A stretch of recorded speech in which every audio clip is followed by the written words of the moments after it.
Week 4 is on electric current and resistance. So if you have the textbook by Bauer and Westphal, it's chapter 25. So we'll start with the theory. Kind of introduction to electric current. So far we've studied electric charges at rest. Now we turn to electric charge in motion. When charges move in a coherent way, that creates electric current.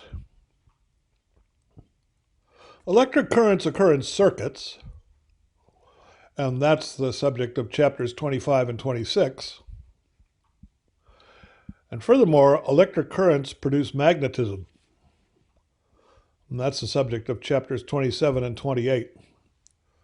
So the next few weeks will be very much dependent on the knowledge of electric current. It's a flow of charge. Here's a circuit diagram for a flashlight. There's a battery with an EMF E, electromotive force E. There's a switch. There's a light bulb. Now, as far as the circuit diagram is concerned, the light bulb is a resistance to flow of charge. The unit of electromotive force is a volt. A battery is a chemical reactor that maintains a constant voltage difference between the positive and negative electrodes. So a battery always has a positive electrode indicated here by a long line and a negative electrode indicated here by a short line. So here's high potential, here's low potential, and the potential difference is constant. It remains constant because of chemical reactions that are occurring in the battery. So a typical battery, a D-cell battery, has a voltage of 1.5 volts. You can get batteries with all kinds of different voltages. 6 volts, 12 volts, even high voltage like 60 volts. So that produces a high voltage on one side and a low voltage on the other side. There'll be a corresponding electric field. And the electric field will drive, it'll drive electrons in the other direction. So there'll be a flow of electrons, and that's carrying charge, a flow of charge, current. Now, current can't flow unless there's a closed path. So if the switch is open, then there won't be any current. But when the switch is closed, a current equal to the EMF divided by the resistance will flow throughout the circuit. The moment you close the switch, current starts to flow in the light bulb and over to the battery and away from the battery. And if there's a closed loop, the current will be continuous.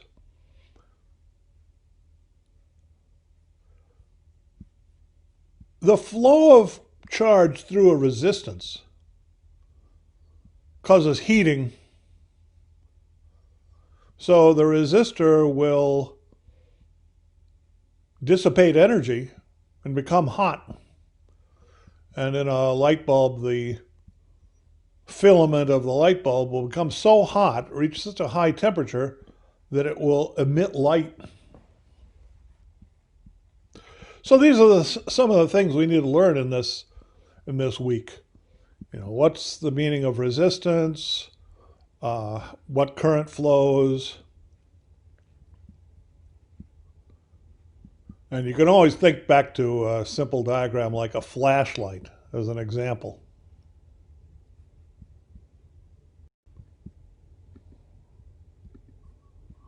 Current will flow in certain materials called conductors. Not all materials can support current, but those that can are called conductors or conducting materials. A conducting material is a material in which charged particles can move large distances in the material. All matter is atomic, and atoms are made of charged particles, electrons and the nuclei. It's mainly the electrons which will flow in a material. Now, there will be some resistance to the motion. It's not free motion. So there's resistance. There's a force against the motion of the electron. But if there's an electric field present, the particles will move coherently, making an electric current. And here are some examples. Metals. All metals are conducting materials. And the charge carriers are electrons. Not all the electrons in a metal can move by long distances, but some fraction of the electrons in the atoms that make up the metal are able to move long distances. Those are called the conduction electrons. There's approximately one conduction electron for each atom.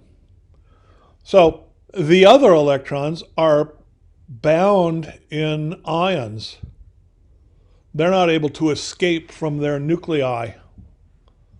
So they're held in place. They may be able to move a short distance to make polarization, but they can't move long distances to make current. Now, of course, this would correspond to a current, an electric current in this direction. Our notation for electric current will be I or J. And the current is the direction of motion of charge, but electrons are negatively charged. So an electron moving to the left is a current to the right, because there's negative charge moving to the left, there's negative charge moving away from this point, and that's the same as a positive charge moving to the right. Those are metals. Another example of a conducting material is a plasma. That's an ionized gas. A gas in which the atoms have been ionized. Some of the electrons are free. Well, not completely free. There's still some resistance, but they're able to move. So the red arrows here symbolize electrons. Now, in a plasma, unlike a metal, the positive charges are also able to move. After all, it's only a gas. The atoms aren't held in place. So the positive ions are also able to move. So, for example, a hydrogen plasma would consist of electrons moving in one direction, protons moving in another direction, the opposite direction. And that would be a current to the right, in this diagram, because current is the flow of charge. The positive charge is moving to the right. The negative charge is moving to the left. Both of those correspond to currents to the right. Another example would be an ionic solution, something like an acid dissolved in water or a salt dissolved in water. There, in the water, there are free electrons, not free, but able to move, and ions, and negative ions, positive ions, negative ions, electrons, all free to move. Well, not completely free, because there are forces between the particles and the material, the fluid, but they're able to move long distances. If there's an electric field present, they'll move in the direction of the field. And the mean motion is a flow of charge, an electric current. Now, the underlying theory concerns current density. Current density. So we have some material, and there's charge moving in some direction in the material. Maybe this is a wire. This is the interior of a metallic wire. Well, electrons are free to move, making a current in the opposite direction from the electron direction. I guess all the electrons would move in the same direction. And at any point in the material, we considered some arbitrary point in the material, call that the point X. There'll be a flow of charge past that point. And we describe that by the current density. Current density is amps per square meter. It's the amount of current per unit area. So in other words, if we set up a little area here, if we set up a little area, and we measured the amount of current going through that area per unit time, the charge per unit time is amps, and the charge per unit, or the current per unit area, is amps per meter squared. That's current density. Now, of course, current density has a direction. So, maybe in some other part of the system, there's a current in this direction. Maybe the charges here are moving in a different direction than over here. Well, so current has a direction. Current density has to be a vector. So we would set up an area here with a direction, namely the normal vector, the normal direction perpendicular to the area, and the amount of charge going through that area would be the current, the component in the n hat direction. So at some position x, let delta Q be the amount of charge passing through a small surface with area dA. And the area has a direction, namely the direction perpendicular to the surface, located at x. So here's x. So let dq be the amount of charge that passes through that area during a time interval dt. Then we define the current density by this relation. Delta Q is J dot dA times dt. So you see the unit of current density is charge, that's delta Q, divided by area, that's dA, divided by time. It's coulombs per area per time. Coulombs per meter squared per second. And coulombs per second is amps, amperes. The unit of electric current is the amp, or ampere, usually abbreviated by A. So J is current density, and it's defined at every point in the conductor. So if you have some conducting material, and there are currents flowing in different directions at different points,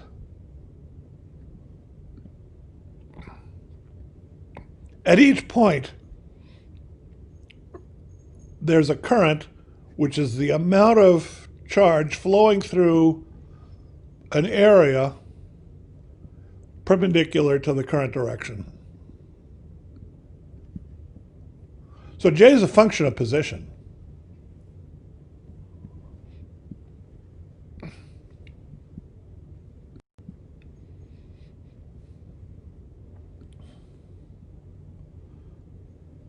So that defined current density.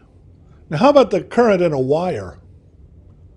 For current density, we have a vector J of x. It's a vector function of position.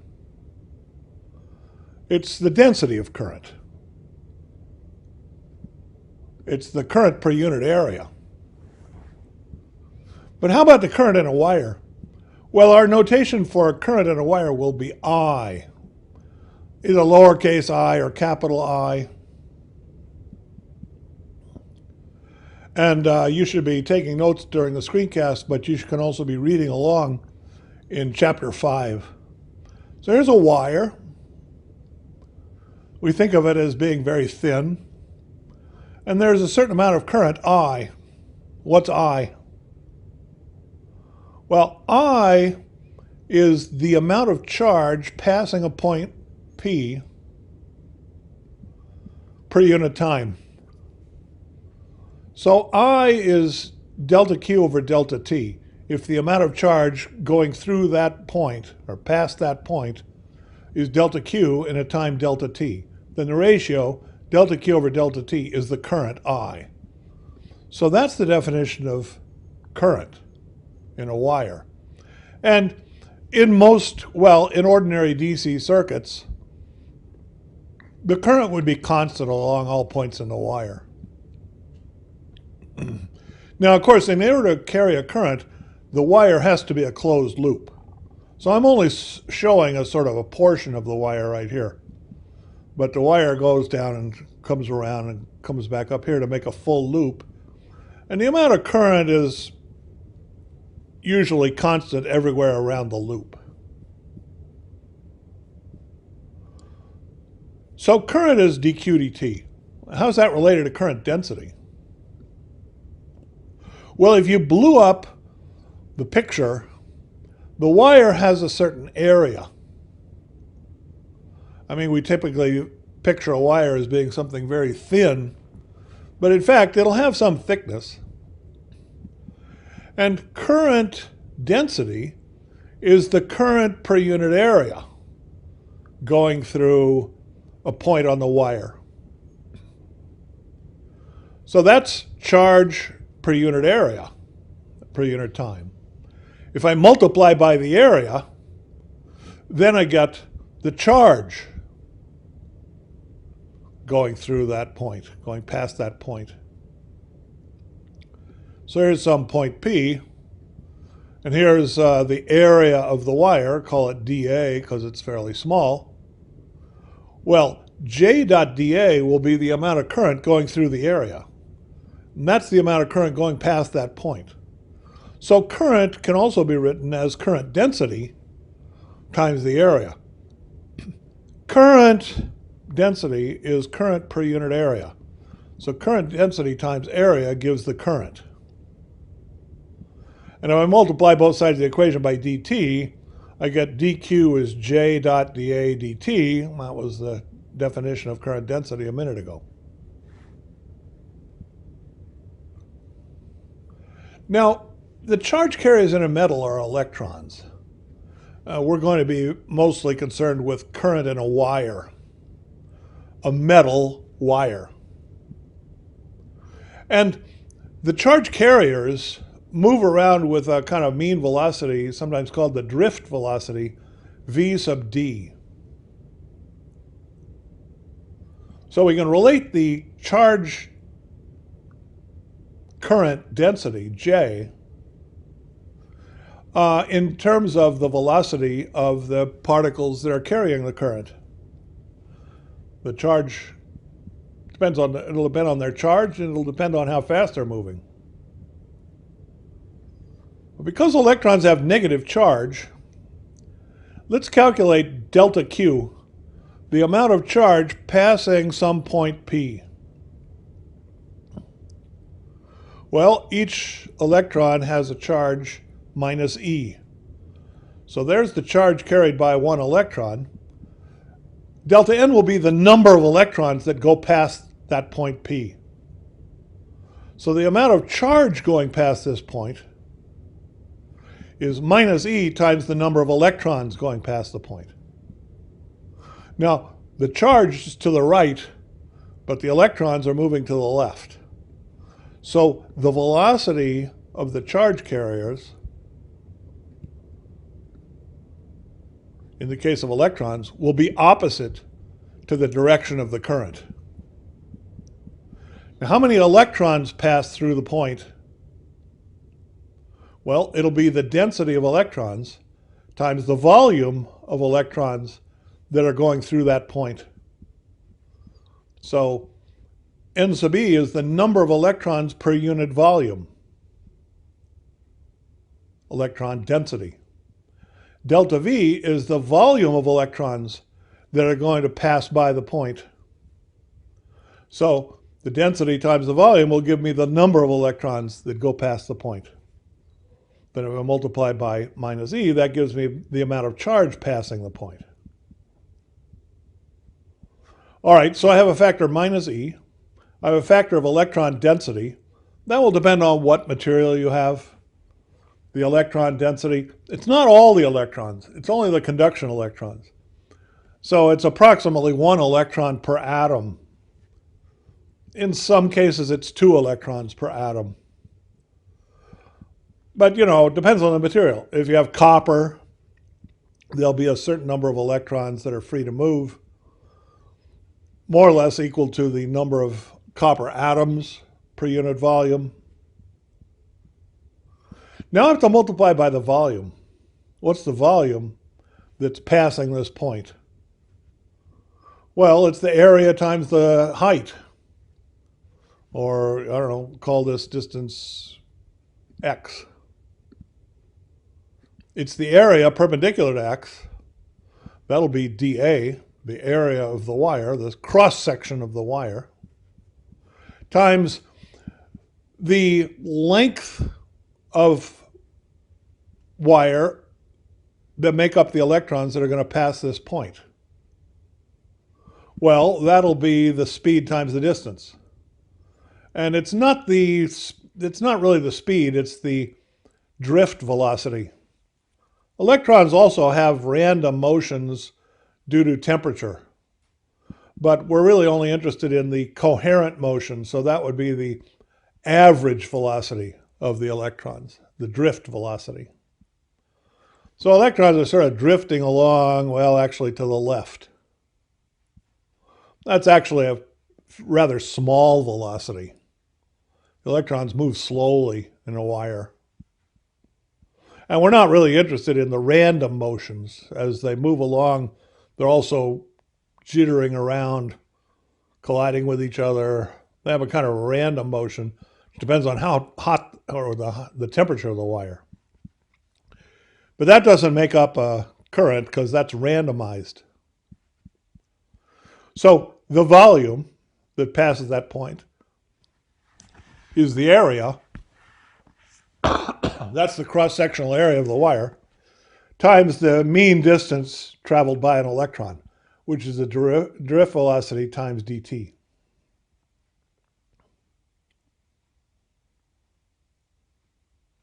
Now dq is j dot dA times dt. I should have a dot product between the current and the area, or between the velocity and the area, to get only the component of the velocity vector tangent to the area, or the component of the current density tangent to the wire. I guess that'd be perpendicular to the area.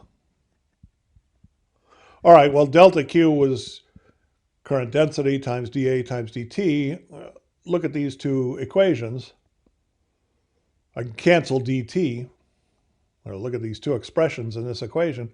I can cancel dt, I can cancel dA, and I'm left with an equation for the current density.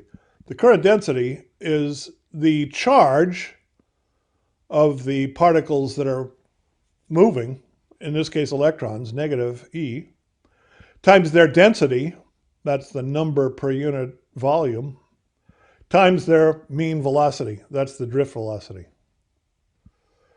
So there's a kind of a microscopic or atomic scale equation for a macroscopic quantity, the current the number of amps per square meter.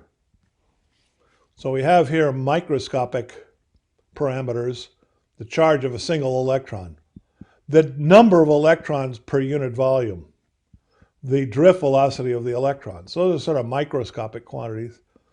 And that product gives you a macroscopic quantity, the current per unit area. All right, so here's a summary of what we've done so far. You should also look at the exam study guide on page 788. This sort of summarizes the equations that you'll need for the law and kappa problems. Current is dq over dt, charge per unit time passing an area. That's the current in a wire. Current density is current per unit area. So that's the current density, the current at a point in the wire. Or it doesn't even have to be a wire. It could be in a large object like a plasma, where there's current moving in the plasma. It's the current over the area, where the area means the cross-section perpendicular to the direction of the current. And finally, for a metal, the current density is minus n e times the drift velocity, where n is the electron density. Not the density of all the electrons, just the density of the conduction electrons. Now what's missing here is what's causing the current. What's causing this flow of particles? And the answer to that question is there's an electric field present. And the electric field exerts a force on the electrons. It pushes the electrons in the direction opposite to the direction of the field because electrons are negatively charged. And it's that electric field which is causing the current, causing the electrons to move, causing the flow. So the next question we have to answer is, how do we relate this current density to the electric field that's present? And that leads to the subject of resistance.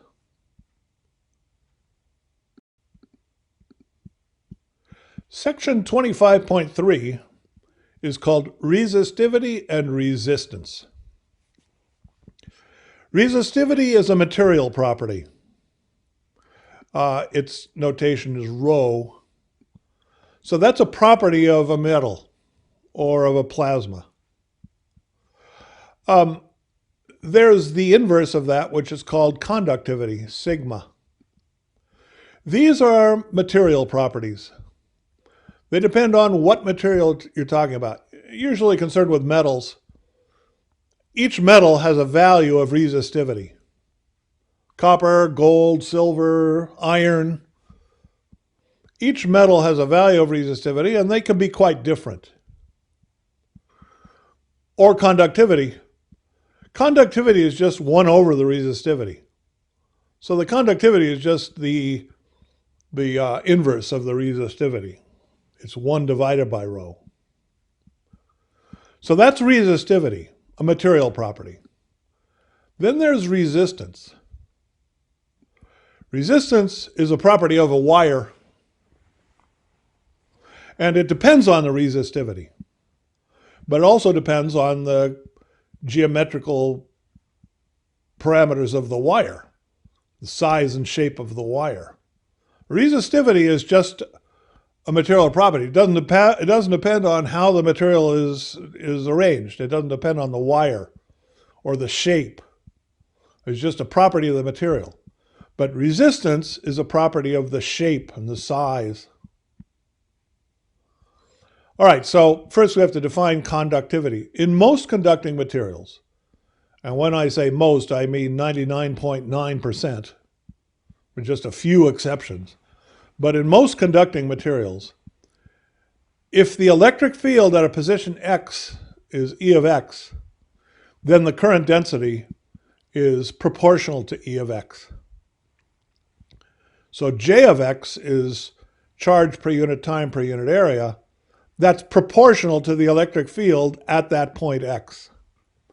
And the constant of proportionality is called sigma, the conductivity. All right, so J is sigma E.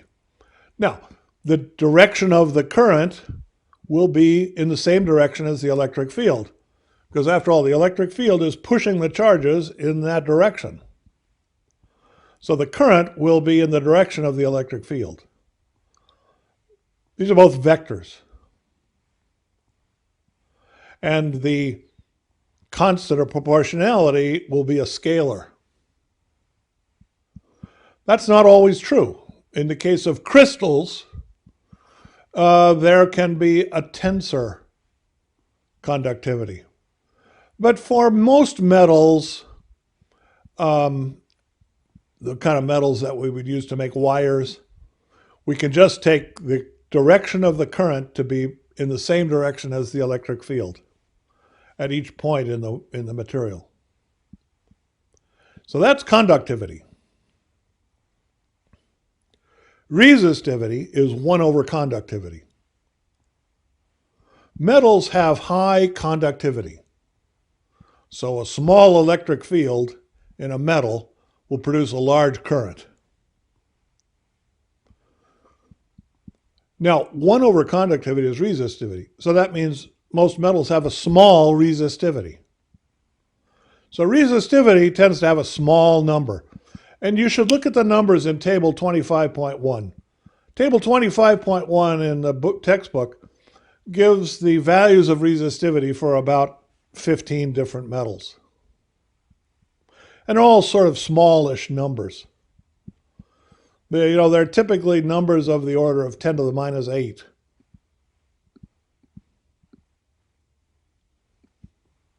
What's the unit?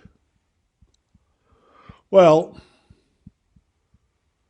the unit is, we better come back to that a little later. It's amps. No. It's ohms per square meter.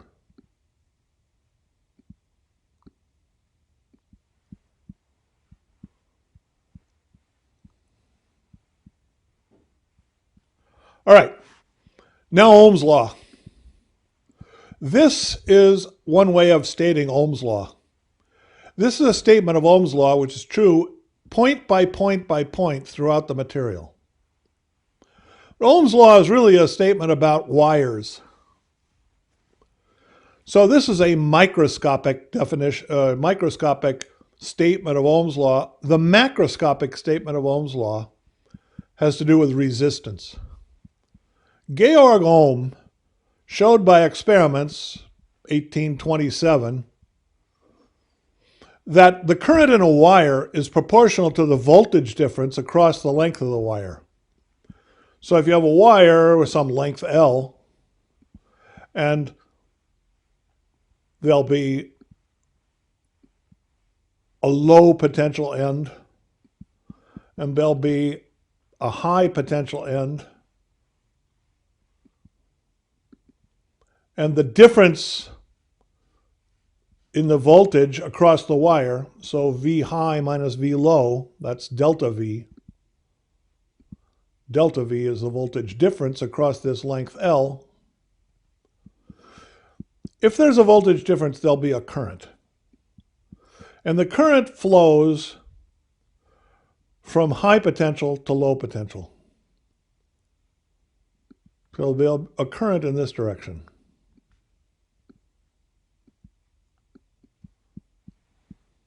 Remember, the electric field flows in the direction from high potential to low potential. So there'll be an electric field to the left. Electric field is minus the gradient of V. So it's the decrease in the voltage per unit length. So there'll be an electric field in this direction. There'll be a current in this direction. The electrons are flowing to high electric potential. The electrons being negatively charged, have the lowest energy if they're at high potential energy, if they're at high electric potential. Remember, the potential energy is the charge times the potential. The electrons have a negative charge. So high electric potential is where electrons have low potential energy. Particles always move towards lower potential energy. So electrons will move in this direction, corresponding to a current in this direction. All right, so Ohm's experiment showed that the current I is proportional to the voltage difference. I is proportional to delta V. That's Ohm's law. And he defined resistance. He defined the constant proportionality as the resistance of the wire. We use R for resistance. So I is delta V over R. So high resistance corresponds to small currents for a given battery or a given potential difference. How would you produce this potential difference? Well, by connecting it to a battery. So I is delta V over R. High resistance means low currents.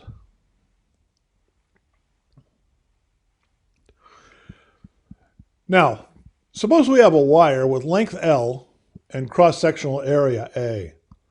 So here's the wire. It has length L. Let's suppose this little area is A. Maybe a square millimeter. Or if it's a big fat wire, maybe a square centimeter.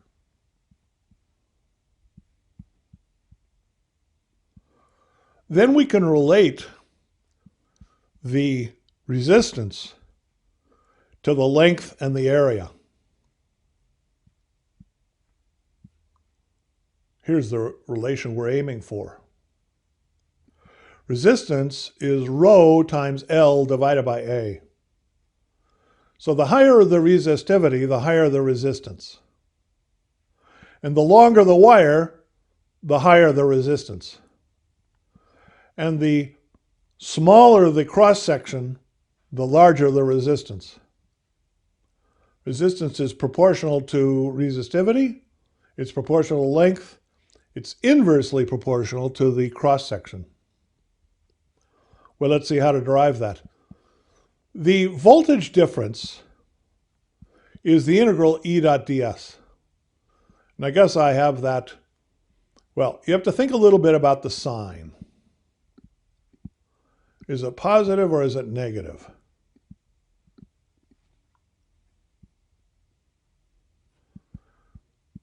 If this is the high potential side and this is the low potential side, then the electric field points in a direction from high potential to low potential. And let me calculate the potential difference, meaning the high potential minus the low potential.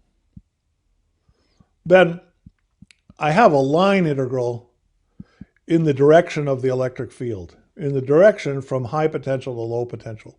So this would have a positive sign if the direction of this line integral is directed from high potential to low potential. Now, J is sigma E, so E is rho times J. E is J divided by sigma, because J is sigma E. But 1 over sigma is rho, so E is rho times J. Now, if we have the usual case where rho is constant along the wire, rho is just a property of the wire. If this is just copper from one end to the other, then rho would be a constant.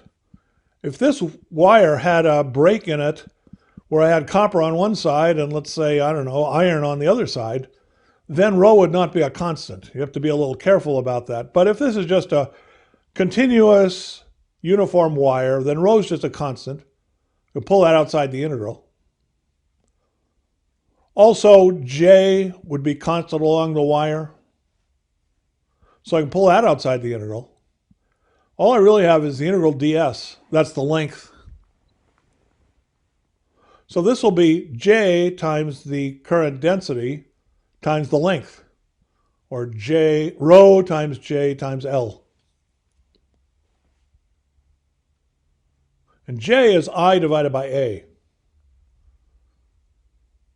J is current density. That's the current divided by the area.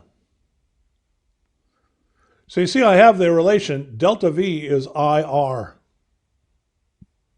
where R is rho times L over A. So that's resistance. That's the way Ohm defined resistance. The voltage difference and the current are related by delta V is I times R. And I see from the macroscopic theory of conduction, R is the resistivity times the length divided by A.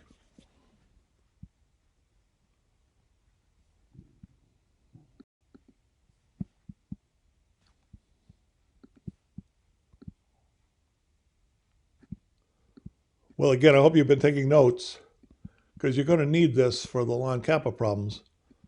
The resistance of a wire is the resistivity of the material times the length of the wire divided by the cross-sectional area.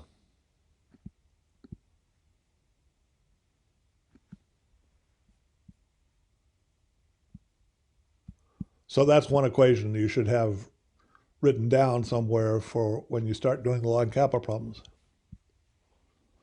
Now, we talked about a flashlight. A flashlight has a battery which gives it a voltage, and then it has a light bulb, and it should have a switch. It should have a way to turn it on and off. And the light bulb is just a resistor. It's a filament, it's a thin filament of usually tungsten. Tungsten has a pretty high resistance. As current goes through the resistor gets hot. It gets white hot. You know, it gets so hot that it emits white light. It emits light of all different wavelengths. White light is a mixture of all the wavelengths of light.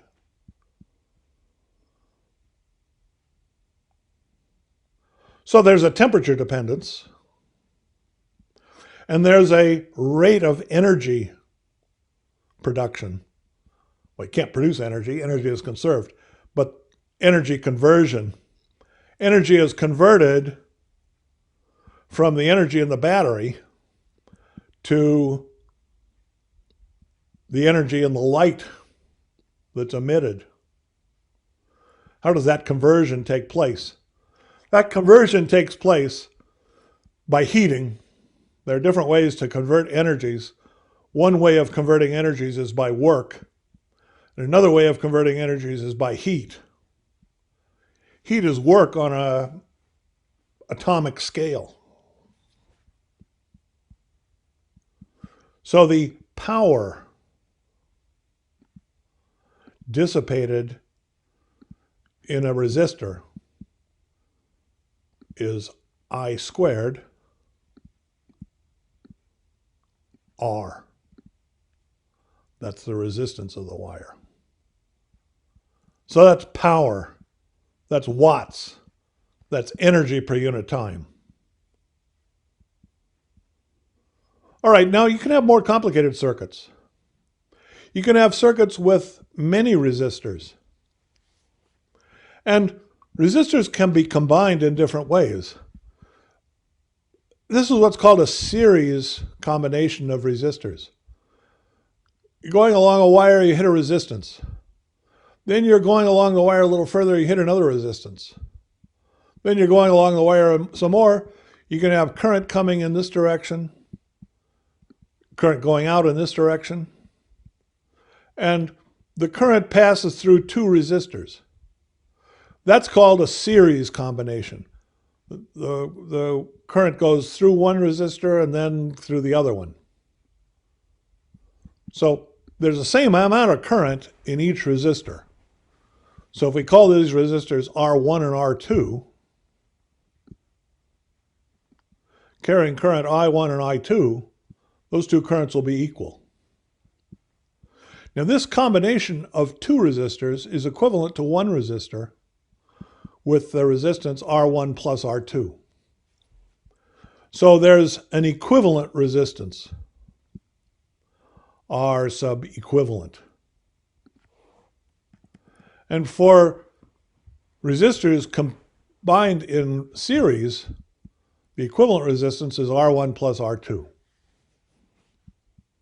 There's a section about this in the textbook, which you'll have to read to get more information.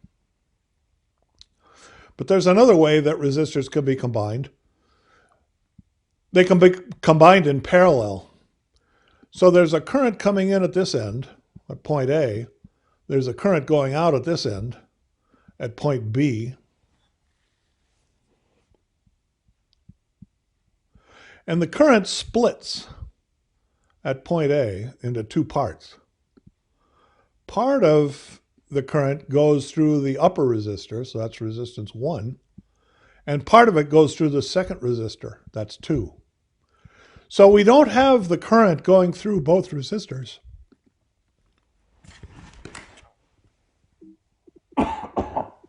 Part of the current goes through the upper resistor. The other part of it goes through the lower resistor. Now, charge is conserved, so I is equal to I1 plus I2. So it's not that I1 is equal to I2, it's that the combined current is the sum, I1 plus I2.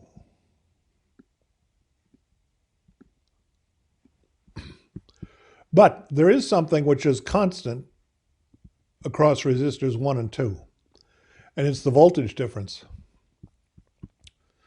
The voltage difference between A and B, call it delta V, there's the same voltage difference across resistor 1 and across resistor 2. So this delta V is the same for the two resistors. Delta V1 is equal to delta V2.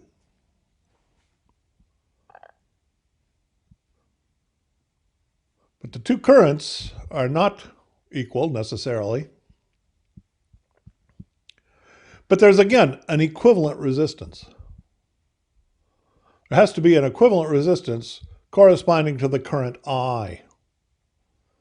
So you see delta V divided by R, the equivalent resistance, has to be delta V divided by R1 to create current I1, and it has to be plus delta V divided by R2. So you see 1 over R is 1 over R1 plus 1 over R2, because each of these currents is the same potential difference divided by a resistance. So 1 over the equivalent resistance is 1 over R1 plus 1 over R2. Or R equivalent is R1, R2 over R1 plus R2. So this is the way we combine resistances in series. This is the way we combine resistances in parallel. And, there can be complicated circuits with a number of places where you have resistance in series and a number of places where you have resistance in parallel. All right, so that's part 1 of the screencast for this week on the theory of current and resistance. Part 2 will give some examples in which the theory is applied. Those examples will be somewhat similar to the Lon-Kappa problems. So watch part 2 of the screencast to get yourself prepared to do the Lon-Kappa problems.